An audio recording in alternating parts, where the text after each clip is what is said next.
Hello दोस्तों, जय मसीह की Bible story audio Hindi channel में आप सभी का स्वागत है। आज हम पवित्र शास्त्र बाइबल के एक नए ऑडियो स्टोरी से सीखेंगे। दूसरा राजा की पुस्तक से राजा हिजकिय्याह का मृत्यु से बचने के बारे में।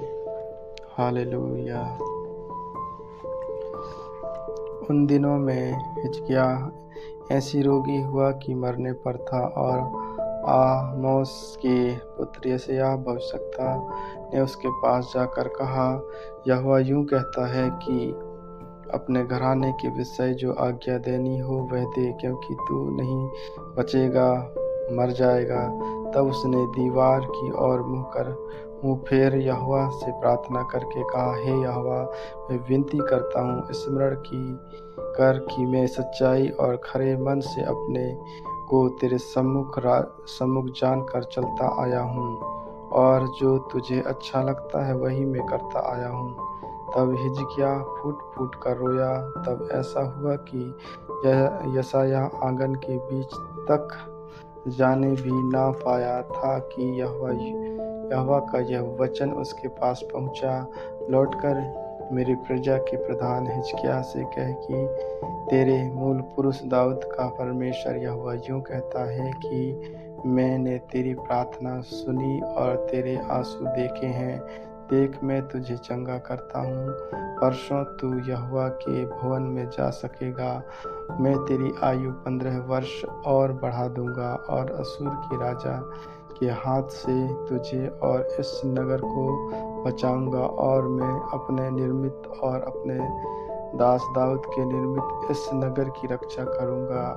तब यशायाह ने कहा, अंजीरों की एक टिड्डियाँ लो। जब उन्हें उसे लेकर फोड़े पर बांधा, तब वह चंगा हो गया।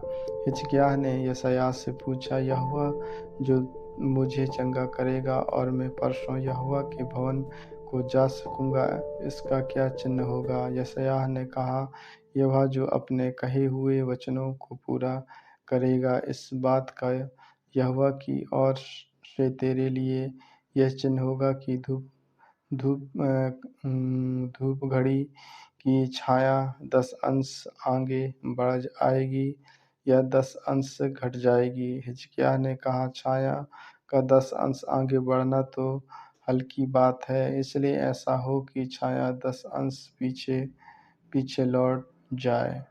तब यशायाह भविष्यद्वक्ता ने यहोवा को पुकारा, और आहाज की धूप घड़ी को छाया जो 10 अंश ढल चुकी थी, यहोवा ने उसको पीछे की ओर लौटाया।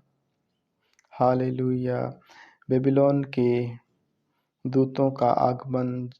उस समय बलदान का पुत्र बरोयदक बलदान, जो बेबीलोन का राजा था, उसने हिजकिय्याह के रोगी होने की चर्चा सुनकर उसके पास पत्री और भेंट भेजी। उनके लाने वालों की मानकर हिजकिय्याह ने उनको अपने अनमोल पदार्थ का सब भंडार और चांदी सोना और सुगंध द्रव्य और उत्तम तेल और अपने हथियारों का पूरा घर और अपने भंडारों में जो जो वस्तुएं थी वे सब दिखाई। हिजकिय्याह के भवन और राज्य भर में कोई ऐसी वस्तु ना रही जो उसने उन्हें ना दिखाई हो। तब यशायाह भविष्यद्वक्ता ने हिजकिय्याह राजा के पास जाकर पूछा, वे मनुष्य क्या कह रहे और कहाँ से तेरे पास आए थे? हिजकिय्याह ने कहा, वे तो दूर देश से अर्थात बेबीलोन से आए थे। फिर उसने पूछा, तेरे भवन में क्या क्या देखा है? हिजकिय्याह ने कहा, जो कुछ मेरे भवन में है वह सब उन्हें देखा है। मेरे भवनों में कोई ऐसी वस्तु नहीं जो मैंने उन्हें ना दिखाई हो। तब यशायाह ने हिजकिय्याह से कहा, यहोवा का वचन सुन ले। ऐसे दिन आने वाले हैं जिसमें जो कुछ तेरे भवन में है और जो कुछ तेरे पुरखों का रखा हुआ है आज के दिन तक भंडारों में है, वह सब बेबीलोन को उठा जाएगा। यूं यह कहता है कि कोई वस्तु ना बचेगी, और जो जो पुत्र तेरे वंश में उत्पन्न हो उसमें से भी कुछ वो बंदी बनाकर ले आएगी। और वे तब हिजकिय्याह ने यशायाह से कहा, यहोवा का वचन जो तूने कहा है वह भला है। क्योंकि उसने सोचा, यदि मेरे दिनों में शांति और सच्चाई बनी रही तो क्या यह भला नहीं है। हालेलुया। हिजकिय्याह के राज्य का अंत। हिजकिय्याह के और सब काम और उसकी सारी वीरता और किस रीति उसने एक एक जलाशय यह सब क्या यहूदा के राजाओं का इतिहास। हिजकिय्याह अपने